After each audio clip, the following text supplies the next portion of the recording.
Dans le premier épisode, on a rencontré Kim, un homme qui avait trouvé un mystérieux cahier qui expliquait ce qui allait se passer dans le futur. Et ce cahier a transporté lui et plein d'autres personnes dans un monde de jeux vidéo. On s'était arrêté au début de la troisième épreuve du tutoriel. Kim et les deux autres doivent survivre 10 jours dans le village pour réussir l'épreuve. Si jamais vous n'avez pas vu la partie 1, 2 et 3, vous pouvez les voir en cliquant juste en haut à droite.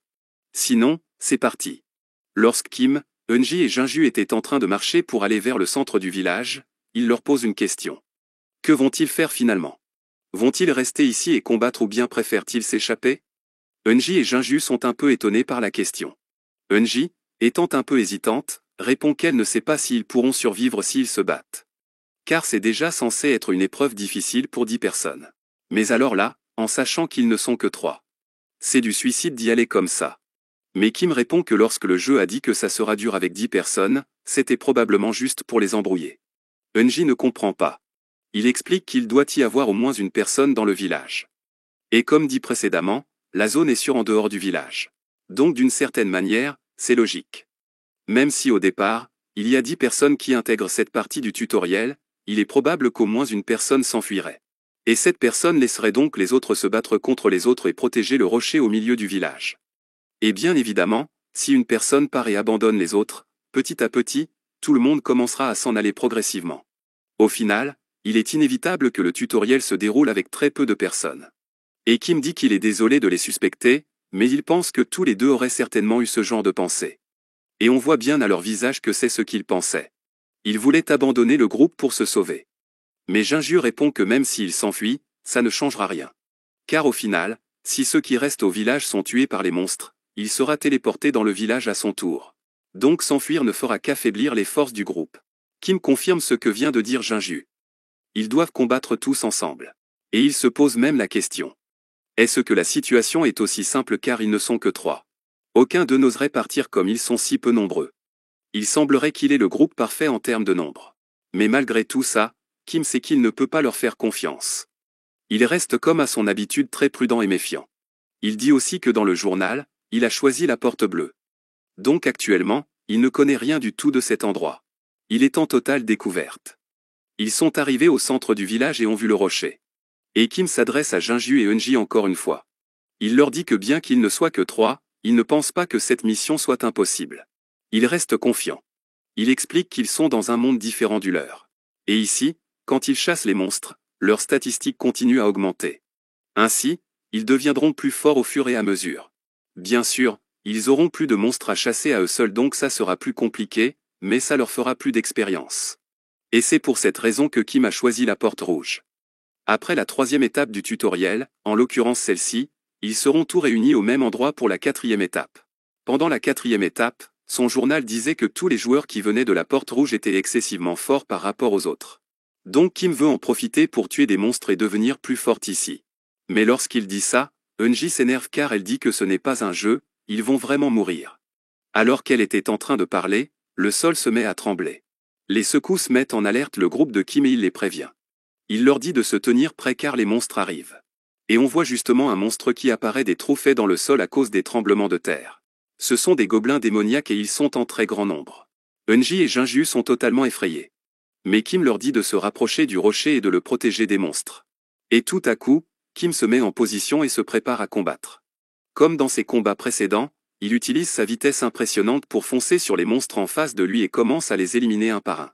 Jinju et Eunji sont totalement ébahis devant Kim. Ils ne savent même pas quoi dire face à une telle puissance. Mais pendant qu'ils l'observaient combattre de son côté, des petits gobelins se sont mis à les attaquer. Ils doivent rester prudents.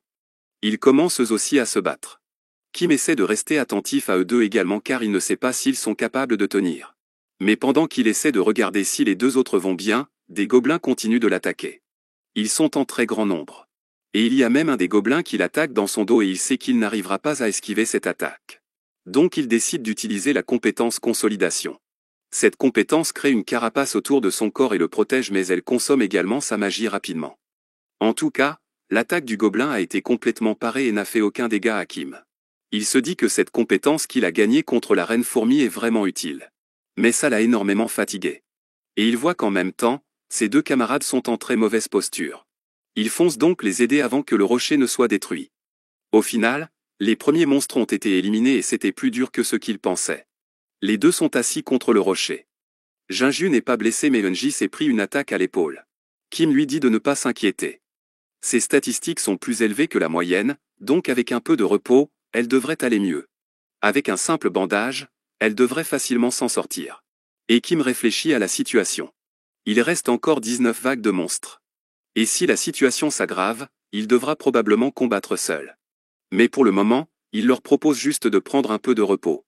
Un peu plus tard, Jinju vient vers Kim et le remercie. Kim ne comprend pas trop pourquoi. Il dit qu'il le remercie pour les avoir aidés tout à l'heure. Kim de son côté est toujours méfiant et lui demande s'il attend quelque chose de lui. Mais Jinju répond que non. Il ressent juste le besoin de le remercier. Mais il continue malgré tout de regarder Kim d'un air gêné. Kim lui dit alors de dire ce qu'il cache. Jinju commence alors à trembler et même à pleurer. Il dit que par rapport à ce que Kim avait dit tout à l'heure, il n'avait pas fait exprès. Il n'a pas tué d'autres personnes volontairement. Il dit qu'il ne voulait pas le tuer. Mais c'était un homme qui l'avait attaqué en premier.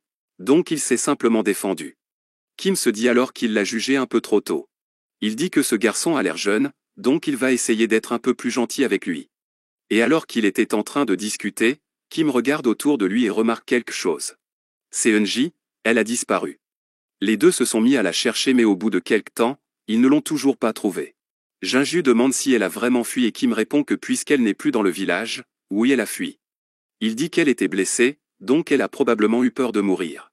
Et elle a dû se dire que d'une manière ou d'une autre, Kim et Jinju allaient réussir à passer le tutoriel. Donc elle veut en profiter pour être tranquille et ne prendre aucun risque.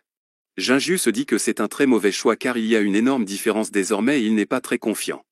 Mais Kim dit que dans tous les cas, ils ne peuvent pas être sûrs de la situation étant donné qu'elle n'est pas avec eux. Jinju est très stressé et se demande comment et ce qu'ils vont faire maintenant.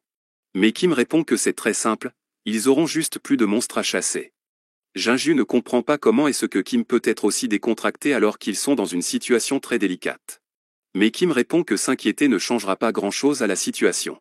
Il vaut mieux se détendre pendant que les monstres ne sont pas encore là.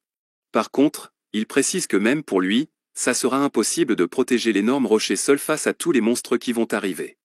Mais Jinju lui dit de ne pas s'inquiéter de ce côté-là. Car il ne compte pas s'enfuir dans tous les cas. Après un long silence, Jinju reprend la parole et pose une nouvelle question.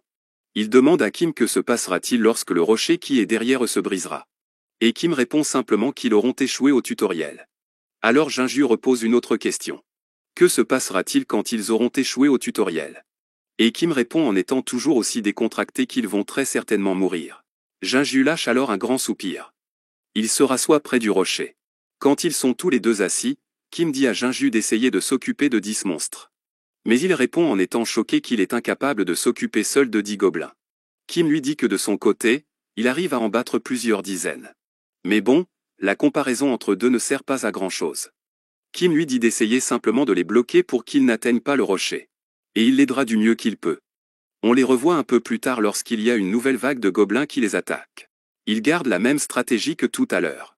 Jinju reste proche du rocher et essaie de repousser les gobelins tandis que Kim va à leur poursuite et essaie de les éliminer. Lorsque Kim observe Jinju les affronter, il se dit qu'il s'en sort mieux que ce à quoi il s'attendait.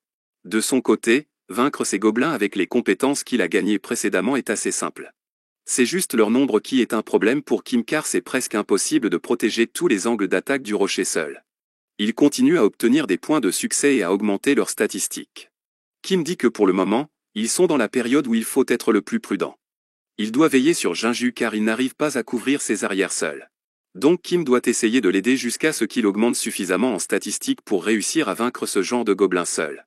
Les statistiques de Kim augmentent assez rapidement, même plus rapidement que lorsqu'il combattait les fourmis de mousse. Il se dit qu'avoir choisi la porte rouge n'était pas du tout une erreur. C'est enfin la fin du jour 1, et ils ont réussi pour le moment à repousser les 2 vagues de gobelins et leurs statistiques ont même augmenté. Ils ont également reçu de la nourriture pour la journée. Dans son journal, il a lu comment se faisait la distribution des récompenses. Le premier jour donne un point de statistiques aléatoires et il augmente de 1 chaque jour qui passe. Puisque la porte rouge dure 10 jours au total, on peut gagner 55 points de statistiques aléatoires rien qu'en survivant. Et en plus de ça, il y a la récompense supplémentaire à la fin.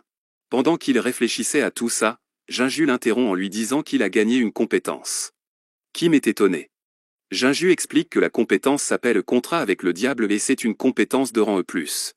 Quand elle est activée, la force et l'agilité augmentent de 5, alors que l'endurance et la résistance physique baisseront de 2. Kim lui demande alors s'il n'a vraiment tué que 26 monstres.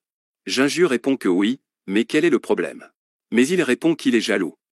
Il en a tué 98 mais il n'a pas gagné la moindre compétence. Alors que ces deux-là continuent de discuter, on voit de l'autre côté Eunji. Elle est seule cachée derrière un rocher et on voit le village au loin.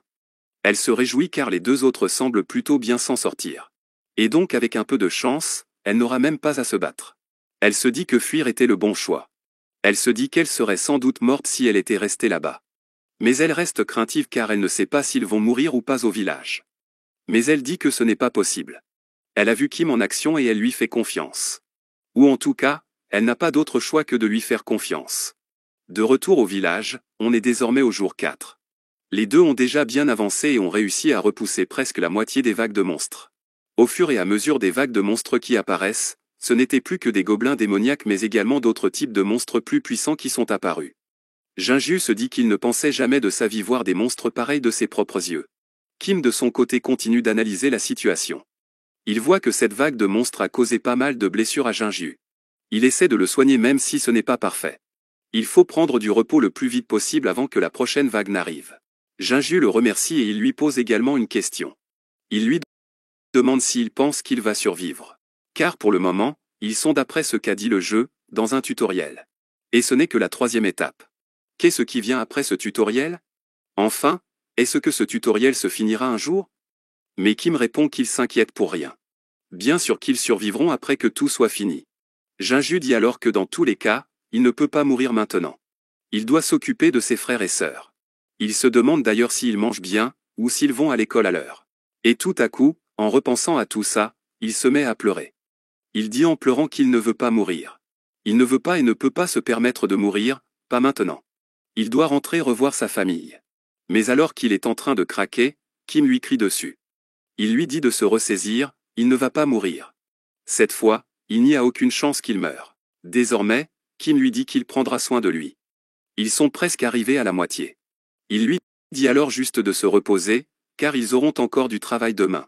C'est la fin pour aujourd'hui, mettez un pouce bleu et un commentaire si vous voulez que je vous sorte la suite rapidement, et je vous dis à demain, 17 h, pour une nouvelle vidéo.